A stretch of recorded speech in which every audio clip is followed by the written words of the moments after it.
दोस्तों, कहानी में हमें बताया जाता है कि अर्थ पर सबसे पहले पानी था और फिर वहां एक देवी आई जिसके पास क्रिएशन का एक हाथ था, जिसकी मदद से उसने तरह तरह के क्रीचर्स बनाए, जिसमें एक मायावी था जो पानी, जमीन और हवा तीनों में रह सकता था। उसने अपनी पावर की मदद से उस देवी से वो क्रिएशन वाला हाथ चुरा लिया और जब वो जा रहा था तो उसे ऐसा लग रहा था कि अब वो अपनी मर्जी के क्रीचर्स बना पाएगा। मगर देवी के पास उसका हाथ न होने की वजह से एक मॉन्स्टर आया जिसने मावी पर हमला कर दिया और मावी का हथियार और वो हाथ पानी में ही कहीं चले गए। ये कहानी एक डाला नामी बूढ़ी औरत कुछ बच्चों को सुना रही थी। सभी बच्चे ये कहानी सुनकर डरने लगे थे, मगर उन्हें में एक लड़की मोना थी जो ये कहानी सुनकर खुश हो रही थी।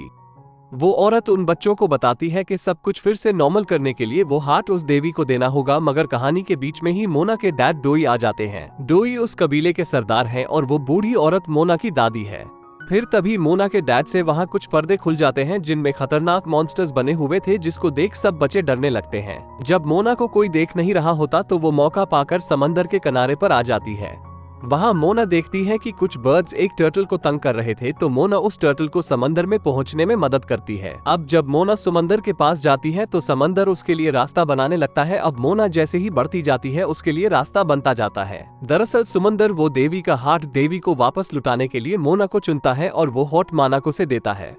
अब समंदर मोना को वापस किनारे पर पहुंचा देता है और उसके डैड मोना को ले जाते हुए समझाते हैं कि तुम्हें समंदर से दूर रहना चाहिए। दरअसल मोना को समझा दिया गया था कि वो इस कबीले की होने वाली सरदार है और उसे अपनी जिम्मेदारियों का ख्याल रखना चाहिए, मगर मोना तो ये जानना चाहती थी कि समंदर के उस पार क्या है। अब मोना बड़ी हो गई थी और उसके डैड उसे एक जगह लेकर आते हैं जहाँ उनके बड़ों ने सरदार बनने पर वहाँ पत्थर रखे हुए थे। इस बात का मतलब साफ था कि अब मोना के डैड उसे इस कबीले का सरदार बनाने लगे हैं। अब ये लोग नोटिस करते हैं कि इनके टापू के नारियल खराब होने लगे थे और अब उन्हें मछलियां भी नहीं मिल रही थी। वो सब जानते थे कि ये सब कुछ उस हाट की सही जगह पर न होने की वजह से हो रहा है। फिर मोना इन सब से कहती है कि आखिर आप लोग समंदर के बीच पर क्यों नहीं जाते। ये सुनकर मोना के डैड गुस्सा हो जाते हैं और कहते हैं कि हम किनारे के अलावा और कहीं नहीं जा सकते, ये हमारे रूल्स के खिलाफ है। ये सुनकर मोना दुखी हो जाती है और एक किनारे पर जाकर बैठ जाती है। तभी उसके पास उसकी मॉम आती है और वो मोना को बताती है कि उसके डैड भी एक सेलर थे जो एक दफा अपने भाई के साथ समंदर की सैर पर निकले, मगर उनका भाई समंदर में डूब गया। इस इंसिडेंट के बाद वो किसी को भी समंदर के अंदर जाने की इजाजत नहीं देते।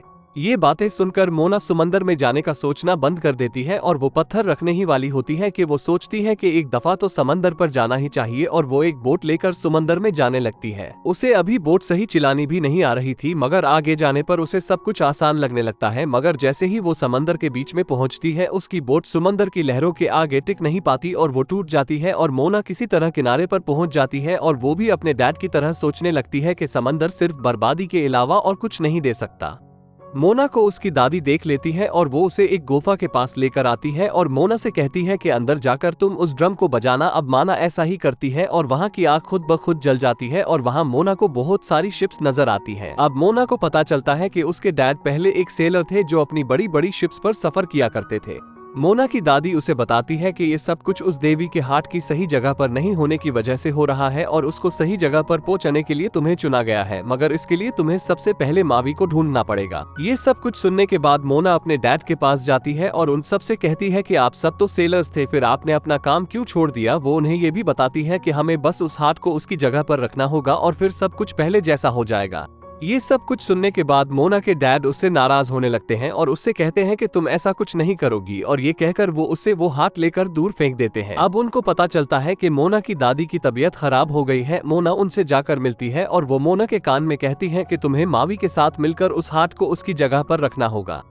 अब मोना अपने सफर पर निकल पड़ती है। कुछ ही आगे जाने पर लहरें तेज होने की वजह से वो अपनी बोट के साथ गिर जाती है और जब सुबह उसकी आंख खुलती है तो वो अपने आप को एक आइलैंड पर पाती है। उस आइलैंड में मोना को मावी भी मिल जाता है जो उसे एक चट्टान में कैद करके उसकी बोट लेकर जा रहा होता है, मगर किसी तरह मोना उस चट्टान से बाहर निकलकर समंदर में छलांग लगा देती है और समंदर मोना को बोट के ऊपर ले आता है। मावी बार बार मोना को समंदर में फेंकता और समंदर भी बार बार उसे बोट पर ले आता और इसीलिए मावी को ना चाहते हुए भी मोना को अपने साथ रखना पड़ता है। अब मोना मावी को बताती है कि मुझे और तुम्हें मिलकर देवी का हाथ देवी को वापस देना होगा। मावी वो हाथ मोना के पास देखकर डरने लगता है क्योंकि उसे लग रहा था कि शायद वो मॉन्स्टर वापस उस पर अटैक न कर दे। इसके बाद कुछ कोकोनट जैसे दिखने वाले मॉन्स्टर्स उनसे वो हाथ लेने के लिए उन पर हमला कर देते हैं और वो हाथ मोना की मुर्गी निगल लेती है, मगर कोकोनट मॉन्स्टर्स रुकने वाले कहाँ थे, वो उसी मुर्गी को उठा लेते हैं। अब मोना मावी से मदद मांगती है मगर मावी कहता है अच्छा हवा के ये खतरा यहाँ से चला गया। अब मोना अकेले ही जाकर मुर्गी को बचा लेती है। कोकोनट मॉन्स्टर्स उन्हें चारों तरफ से घेर लेते हैं मगर मावी बोट को सही सलामत वहाँ से निकाल लेता है। अब मोना मावी से उसके टाटूज के बारे में पूछती है और मावी उसे बताता है ये टाटूज खुद ब खुद ही बनते जाते हैं जो मुझे मेरे पास्ट की याद दिलाते हैं। इसके बाद मोना मावी को बोट चलाना सिखाने के लिए कहती है। मावी कहता है ऐसे कोई भी बोट चलाना नहीं सीख सकता और वो ये कहकर मोना को पानी में गिरा देता है मगर वो फिर समंदर की मदद से वापस बोट पर आ जाती है और न चाहते हुए भी मावी को मोना को बोट चलाना सिखाना पड़ता है। मावी मोना को ये भी बताता है उसका हथियार उसके पास नहीं है जिसके बगैर वो लोग देवी के पास नहीं जा सकते क्योंकि वहाँ वो मॉन्स्टर उनका इंतजार कर रहा होगा, इसलिए ये लोग सबसे पहले उसका हथियार लेने के लिए जाते हैं। उनके रास्ते में एक माउंटेन आता है। मावी मोना को यहीं रुकने का कहता है। वो मोना को बताता है कि वहाँ एक टामाटवा नामी मॉन्स्टर रहता है जो तुम्हें निगल जाएगा, मगर मोना मावी की बातों को नजरअंदाज कर देती है और वो भी मावी के साथ माउंटेन के अंदर छलांग लगा देती है। वहाँ मावी मोना को टामाटवा का ध्यान भटकाने के लिए भेजता है और टामाटवा उसे पकड़ लेता है और मोना के साथ बातें करने लगता है। दूसरी तरफ मावी अपना हथियार ले लेता है मगर टामाटवा उसे देख लेता है और वो मावी को भी पकड़ लेता है मगर तभी मोना टामाटवा को एक चमकीले पत्थर को देवी का हाथ बताती है और उसे दूर फेंक देती है। टामाटवा उस पत्थर को लेने के लिए जाता है और दूसरी तरफ मोना और मावी हथियार के साथ भाग जाते हैं। बाहर आने के बाद मावी मोना को बताता है कि अपने हथियार से दूर रहने की वजह से वो इसको कंट्रोल करना भूल गया है और फिर मावी मोना को आगे जाने का रास्ता बताता है। मोना मावी से उसके बारे में पूछती है और मावी मोना को बताता है कि वो भी इंसानों में पैदा हुआ था मगर इंसानों के ठुकराने के बाद उसे गॉड ने अपना लिया और उसे जमीन आसमान और हवा में सर्वाइव करने की पावर दी। उसी ने इंसानों को आग जलाना सिखाया और वो इंसानों के लिए और भी अच्छी अच्छी क्रिएशंस करना चाहता था, इसीलिए उसने देवी का हाथ चुराया मगर आज वो ही इंसान उसे बुरा समझने लगे हैं। मोना मावी से कहती है कि तुम अच्छे हो और फिक्र मत करो, जब हम ये हाथ देवी को लुटा देंगे सब कुछ वापस नॉर्मल हो जाएगा और सब तुम्हें अच्छा समझने लगेंगे। अगली सुबह मावी अपने हथियार के साथ प्रैक्टिस करता है और काफी मेहनत के बाद मावी अपने वेपन को कंट्रोल करना सीख जाता है। अब ये लोग उस आइलैंड की तरफ जाने लगते हैं जहां वो देवी थी मगर उनके रास्ते में वही मॉन्स्टर आ जाता है और वो उन पर हमला करने लगता है। मावी मोना को बचाने के लिए अपना हथियार आगे करता है और मावी का आधा हथियार जल जाता है। इससे मावी बहुत दुखी हो जाता है और वो मोना से कहता है कि वो नहीं चाहता कि वो अपने हथियार को फिर से खो दे, इसलिए वो जा रहा है और आगे की लड़ाई उसे खुद ही लड़नी होगी और ये कहकर मावी ईगल बनकर उड़ जाता है।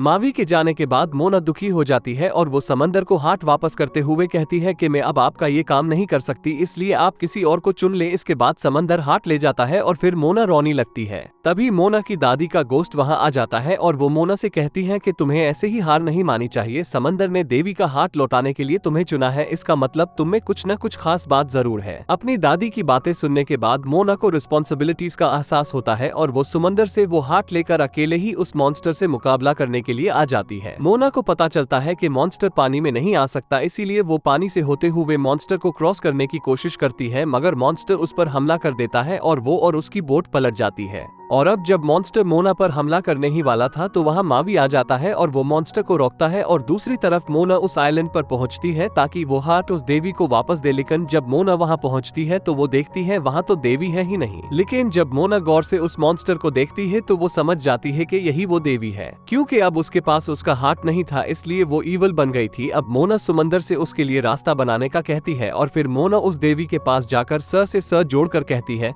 मैं आपका दर्द समझ सकती हूँ, और ये कहते ही वो हाथ देवी के अंदर लगा देती है, जिसके बाद सब कुछ फिर से ठीक होना शुरू हो जाता है और मावी भी देवी से माफी मांगता है और देवी भी उसको उसका हथियार दे देती है और उनको एक बोट भी देती है। अब मोना मावी से गले मिलती है और कहती है मैंने आपसे अच्छा इंसान नहीं देखा, और ये कहते ही मावी वहाँ से चला जाता है और मोना भी अपने कबीले वापस आ जाती है। सब कबीले के लोग मोना को देखकर बहुत खुश होते हैं। अब ये लोग अपनी सारी शिप्स पानी में उतार देते हैं और अब मोना एक अच्छी लीडर बन चुकी है और इसी तरह इस मूवी की हैप्पी एंडिंग हो जाती है। दोस्तों, अगर आपको ये एक्सप्लेनेशन पसंद आई हो तो डू लाइक एंड सब्सक्राइब और थैंक्स फॉर वॉचिंग।